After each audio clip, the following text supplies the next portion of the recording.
1405 yil. Qish. Tarixdagi eng qudratli armiya bitta buyruqni kutmoqda. Maqsad Min imperiyasi. Lekin taqdir o'z qarorini aytdi. Yurish to'xtatildi. Lekin bizning tahlilimizda yo'q. Agar taqdir o'zgarganda-chi? 1405 yil. O'tror. Amir Temurning eng buyuk yurishi boshlanmasdan to'xtadi. Sarkarda vafot etdi. Tarix sahifasi yopildi. Ammo mening ma'lumotlar bazamda emas. Men AI tarixchiman. Simulyatsiyani boshlaymiz.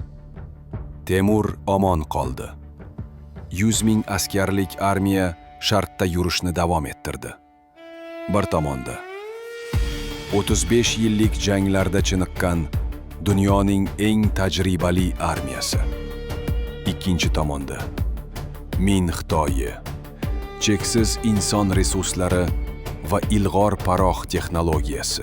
Ammo birinchi va haqiqiy dushman boshqa edi. Geografiya va tahraton sovuq. Tahlil shuni ko'rsatadiki, armiyaning 20% Pekinga yetmasdan halok bo'lar edi. Ular devorga yetib kelishdi. Bu shunchaki to'siq emas, bu sivilizatsiya chegarasi edi. Temur qal'alarni zabt etish ustasi edi. Ammo Min imperatori Yunzi ham kuchli strateg edi. Nihoyat hal qiluvchi jang. Tarixdagi eng katta to'qnashuvlardan biri. Temurning klassik taktikasi. Qanotlardan zarba berish va markazni qamal qilish. Min imperiyasining javobi olov va paroq. Otliqlar artilleriyaga qarshi.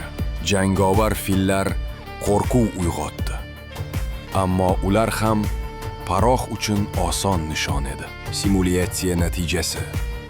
Ikkala tomon uchun ham halokatli yo'qotishlar. Ssenariy A. Ehtimollik 45%.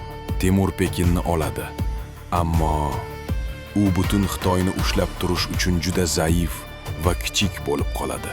Eng ehtimoliy natija. Ehtimollik 55%. Logistik halokat. Armiya ta'minotsiz qoladi. Paradoks shundaki, Temurning o'limi garchi fojia bo'lsa-da, uning imperiyasini muqarrar halokatdan saqlab qoldi va Temuriylar renessansiga yo'l ochdi. Uning so'nggi yurishi, balki amalga oshmagani, uning eng katta merosi bo'lgandir. Ba'zan eng katta tarixiy voqealar bu sodir bo'lmaganlaridir.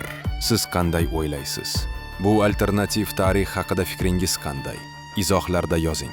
Va keyingi videoda qaysi tarixiy voqeani o'zgartirishimizni xohlaysiz? AI tarixchi bilan qoling.